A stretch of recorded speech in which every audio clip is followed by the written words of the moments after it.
આતંકી હુમલા બાદ સુરતના ટૂર ઓપરેટર્સનો મહત્વનો નિર્ણય. બુકિંગ રદ કરવાનો ચાર્જ નહીં વસૂલે ટૂર ઓપરેટર્સ. જમ્મુ કાશ્મીરના 90% બુકિંગ કેન્સલ થઈ રહ્યા છે. આતંકી હુમલા બાદ એક પણ નવું બુકિંગ નથી આવ્યું. મે અને જૂન જમ્મુ કાશ્મીરમાં પ્રવાસની સિઝન હોય છે. 2 લાખ ગુજરાતના બુકિંગ કેન્સલ થયાની સંભાવનાઓ છે. કાશ્મીરને ફરીથી ટુરિઝમ સરળ થવાના 1 થી 2 વર્ષ જેટલો સમય લાગી જશે.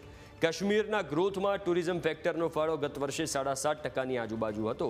સરકારે 14 થી 15% નક્કી કર્યો હતો, જે હવે પૂર્ણ નહીં થાય. જમ્મુ કાશ્મીરના ટુરિઝમને 500 કરોડથી વધુનો ફટકો હવે પડવાનો છે.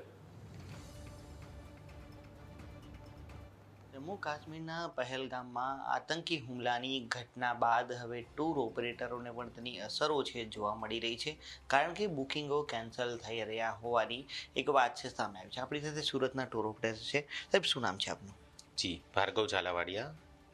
ભાર્ગવજી, જે પ્રકારે જમ્મુ કાશ્મીરનું આ એક ડેસ્ટિનેશન પ્લેસ હતું, કહી શકાય પહેલગામ ખૂબ સારું પ્લેસ હતું, પરંતુ કઈ રીતની પરિસ્થિતિ હાલ જોઈ રહ્યા છો?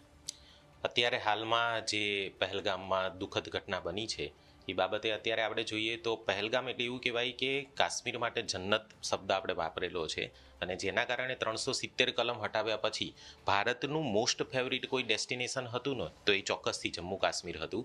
અને અત્યારે જે દુઃખદ ઘટના બની એના કારણે લોકોમાં ખૂબ ભય છે અને ઘણી બધી આશંકાઓ છે કે આગળની પરિસ્થિતિમાં પ્રોબ્લેમ્સ આવવાની શક્યતા ઘણી વધારે છે. લાસ્ટ સિઝન એટલે કે મે મંથ અને જૂન મંથ અમારો મેક્સિમમ બિઝનેસનો ટાઈમ છે, જેના કારણે ઇન્ક્વાયરીની જો વાત કરીએ તો ઇન્ક્વાયરી તો 1000+ હતી, જેમાંથી કન્ફર્મેશનની વાત કરીએ તો 100+ કન્ફર્મેશન મારા હશે. પૂરા ગુજરાતની કદાચ વાત કરીએ તો 2.5 લાખ જેટલા કસ્ટમર્સ હશે જે ગુજરાતમાંથી જતા હશે. 500 કરોડનો બિઝનેસ કદાચ ગુજરાત જનરેટ કરીને આપતું હશે. અને હાલ જે પરિસ્થિતિ બની છે એના કારણે જે પણ બુકિંગ આપણા પ્રોપર અત્યારે થયેલા છે એમની કેન્સલેશન્સની 100% ડિમાન્ડ છે.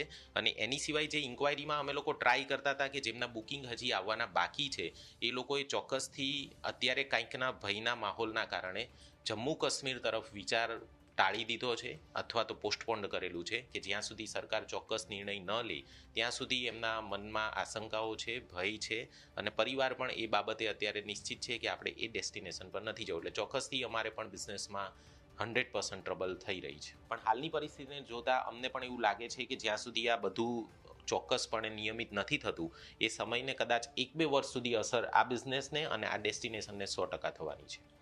ચોક્કસથી આ હતા સુરતના ટૂર ઓપરેટર ભાર્ગવ ઝાલાવાડિયા, કે તેમણે સ્પષ્ટપણે જણાવ્યું કે જે પ્રકારની ઘટના પહેલગામમાં સામે આવી છે તેનાથી જમ્મુ કાશ્મીરના ટુરિઝમને મોટો ફટકો પડશે અને પરિસ્થિતિ ટેબલ થતાં 1 વર્ષ અથવા તો તેના કરતાં વધારેનો સમય પણ લાગી શકે છે, કારણ કે જમ્મુ કાશ્મીર પહેલાંથી ટેરર એરિયા ગણાતો હતો અને તેવામાં આ પ્રકારની જે ઘટના સામે આવી છે તેનાથી વધુ ભયનો માહોલ છે તે જોવા મળી રહ્યો છે. ને તેને જ લઈને હવે લોકો છે પોતાનું આ જે પર્યટક સ્થળ જમ્મુ કાશ્મીરથી બદલીને અન્ય દેશનું કોઈ પણ રાજ્યનું કોઈ પણ સ્થળ ચોઈસ કરી શકે છે, અને તેને જ લઈને જમ્મુ કાશ્મીરના પ્રવાસન વિભાગને પણ એક ફટકો પડી શકે છે.